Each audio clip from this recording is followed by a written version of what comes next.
కదిరిలో ఈ రోజున అందరి సహకారం కౌన్సిలర్స్ కావచ్చు, అధికారులు కావచ్చు, చైర్పర్సన్ వైస్ చైర్మన్ కావచ్చు, ఒక కౌన్సిల్ మీటింగ్లో చేసినటువంటి తీర్మానం మేరకు మొదటి అడుగు ఏంటంటే ఒక 12 చోట్ల హైమాస్ లైట్స్ ప్రారంభించడం జరిగింది 34 లక్షల రూపాయల ఖర్చు. అంతేకాకుండా గత సంవత్సరం వినాయక చవితి సందర్భంగా ప్రతిసారి కూడా మనకు పవర్ ఇంటరప్షన్ ఉంది, విద్యుత్ అంతరాయం కలుగుతూ వస్తాం. దీన్ని ఆ రోజు జరిగినటువంటి పీస్ కమిటీలో నేనే మాటిచ్చాను, వచ్చే వినాయక చవితికి విద్యుత్ అంతరాయం లేనటువంటి పరిస్థితుల్లోనే నిమజ్జనం జరుగుతుందని చెప్పేసి ఆ మాట కట్టుబడే ఈ రోజున ఏదైతే మనం ఒక ఆర్డర్ జీవో తీసుకొచ్చున్నాం underground drainage, underground cabling, ఈ అండర్ గ్రౌండ్ కేబులింగ్కి మనము తిరువీధులు వెడల్పు చేసేటువంటి ఆలోచనలో కూడా ముందుకు పోతున్నాం. కాబట్టి ప్రజా స్కీమ్లో టీమ్గా రెడీ చేస్తున్నాం. అది ఎక్కడ మనం ల్యాండ్ అవుతాం అనేది మనకి ఇంకా అసెస్మెంట్ దొరకలేదు. కాకపోతే ఇచ్చినటువంటి మాట కట్టుబడి ఉన్నటువంటి ఇబ్బందులను దృష్టిలో పెట్టుకొని ఆర్థికంగా ఇబ్బందులు ఉన్నా కూడా 5 కోట్ల రూపాయలతో ఈ రోజున తిరువీధుల్లో అదేవిధంగా రైల్వే స్టేషన్ రోడ్ గత వినాయక చవితప్పుడు ఒక టవర్ ఎరెక్షన్ చేసింది, పవర్ ఇంటరప్షన్ లేదు అక్కడ. ఇప్పుడు సబ్సిక్వెంట్గా ఆ ఏరియాలో రైల్వే స్టేషన్ రోడ్డు కావచ్చు, తిరువీధులు కావచ్చు, పూర్తి స్థాయిలో విద్యుత్తు నిరంతరంగా ఉండే రకంగానే తీర్చిదిద్దాలనే ఆలోచనతోనే ఈరోజు పని ప్రారంభించడం 5 కోట్ల రూపాయలు. అంతేకాకుండా ఇంకా చెప్తాను ప్రజలు, మేము ఇంకా కష్టం చేయాలనుకున్నాం. ఉన్నటువంటి పరిస్థితులు ఏంటంటే రాష్ట్రంలో ఉన్నటువంటి ఆర్థిక పరిస్థితి, రాష్ట్ర ఖజానాలో ఉన్నటువంటి పరిస్థితి దృష్ట్యా ఇబ్బందులు ఉన్నా కూడా మా వంతుగా కొద్ది వరకు నాకు కూడా అనుభవం నేర్పించిన 20 ఏళ్ళు నాకున్నటువంటి అనుభవంతో నేను నేర్చుకున్నటువంటి పాఠాలతో కొద్ది వరకు ముందుకు పోగలుగుతాను.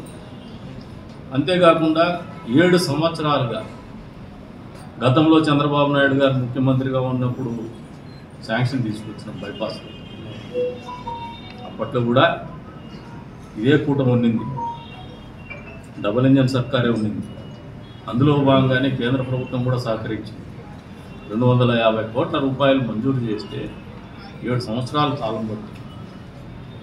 అయినప్పటికీ కూడా మా ప్రభుత్వం మళ్ళీ అధికారులకు వచ్చి సంవత్సరం అయింది. ఇది కూడా నేను చెప్తున్నాను, ఈ సంవత్సర కాలంలో 1కి 5 సార్లు నేను రివ్యూ మీటింగ్ పెట్టుకుంటే కలెక్టరేట్లో జరిగినటువంటి జిల్లా స్థాయి మీటింగ్లో కూడా పదే ప్రస్తావిస్తే ఈ రోజున ఒకవైపునైనా మదనపల్లి రోడ్లో పూర్తి స్థాయిలో ల్యాండ్ అక్విజిషన్లో ఉన్నటువంటి ఇష్యూస్ను కూడా మేమే డీల్ చేసి ప్రభుత్వ అధికారుల దృష్టికి, కలెక్టరేట్ దృష్టికి ఆర్డీఓ గారి ద్వారా రిప్రజెంట్ చేసి వాళ్ళ కాంపెన్సేషన్ కూడా డీల్ అవుతుంటే వాళ్ళని కూడా కన్సెంట్లో తీసుకొని పని కంప్లీట్ చేసుకొని ఒక 2-3 రోజుల్లో వాళ్ళు ట్రాఫిక్ ఓపెన్ అయ్యే రకంగా పనులు జరిగేటువంటి పరిస్థితులు కల్పించారు. కాంట్రాక్టర్కి ధన్యవాదాలు తెలుపుతున్నా, అదే స్థాయిలో అక్కడ ఉన్నటువంటి ఆస్తి కోల్పోయినటువంటి వాళ్ళకు కూడా మనస్ఫూర్తిగా ధన్యవాదాలు తెలుపుతున్నాం, అధికారులకు ధన్యవాదాలు తెలుపుతున్నాం. ఇంకొక ఎండ్లో ఏదైతే ఉందో పులివెందుల రోడ్ నుంచి వచ్చేటువంటి ట్రాఫిక్ కోసం ఏదైతే ఉందో బైపాస్ రోడ్ ఆధారే అనంతపూర్ రోడ్ మీద కనెక్టివిటీ పోయేసి పులివెందుల రోడ్డు కనెక్ట్ అవుతుందో అక్కడ ఒక బాటిల్ నెక్ ఉంది. అక్కడ పీసీసీఎల్ వాళ్ళకి ఏదైతే హెచ్టీ లైన్ పోతుందో ఆ టవర్ ఎరెక్షన్లో వాళ్ళకి అలైన్మెంట్ దొరకదని చెప్పి దాంట్లో ఇబ్బంది పడుతూ ఉంటే ఒక్కొక్క 2-3 సార్లు మేమే మీటింగ్ పెట్టుకొని కన్వర్జెన్స్ మీటింగ్స్ పెట్టుకొని వాళ్ళతో అది క్లియర్ చేసిన తర్వాత వాళ్ళకి ల్యాండ్ అక్విజిషన్ ఎక్కడైతే సూటబుల్ ఫీజిబుల్ ప్లేస్ ఉందో అక్కడ ఆ ల్యాండ్ని అక్వైర్ చేసి దానికి ల్యాండ్ అక్విజిషన్లో ముందుకు పోతున్నటువంటి పరిస్థితులు ఉన్నాయి. కాబట్టి అది ఇంకో 2 నెలల పాటు సమయం, 2 లేదు 3 నెలలు కూడా పట్టదు, మ్యాక్సిమం 3 నెలల్లోపు అది కూడా క్లియర్ అవుతుంది. మీన్ వైల్ ఎక్కడో ఒక చోట మార్పుకి అయితే మొదలు పెట్టాలా, ప్రజల ఆలోచనకు అనుగుణంగా పరిపాలన జరగాలనే ఆలోచనతోనే కదిరి నరసింహస్వామి గుడికి ఏదైతే రాశస్తం చెందినటువంటి క్షేత్రానికి ఆ డివినిటీ తీసుకురావాలా. ట్రాఫిక్ అంతరాయాలు ఉన్నాయి, ట్రాఫిక్ ఇబ్బందులు ఉన్నాయి, బజార్లు చాలా కంజెస్టెడ్ ఉన్నాయి. మీన్ వైల్ ఎక్కడైతే బిజినెస్ కమ్యూనిటీ కూడా అఫెక్ట్ అవుతుంది, వాళ్ళని కూడా కాన్ఫరెన్స్లో తీసుకోవాలా, వాళ్ళని స్టేక్ హోల్డర్స్ కూడా కాన్ఫరెన్స్లో తీసుకోవాలనే ఒక ఆలోచనతోనే ఈ రోజున అందరినీ వచ్చిన సందర్భంగా ఒక కన్వర్జెన్స్ మీటింగ్ పెట్టుకోవడం జరిగింది. అందరూ కూడా వాళ్ళకు తెలిసినటువంటి సలహాలంతా చెప్పినారు, సూచనలు కూడా చేశారు.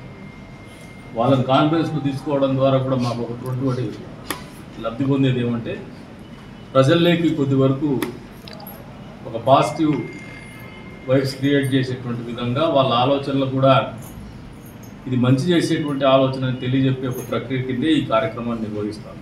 తెలుగులో ఫాస్టెస్ట్ న్యూస్ ఇప్పుడు కొత్త అవతారంలో 5 సెకండ్లోనే పూర్తి వార్తా సమాచారం మీ చేతిలో. సోషల్ మీడియా ట్రెండ్స్ మీ కళ్ళ ముందుకే live TV and voice search ఆప్షన్స్తో ఇప్పుడే డౌన్లోడ్ చేయండి. యాప్ లింక్ డిస్క్రిప్షన్లో ఉంది.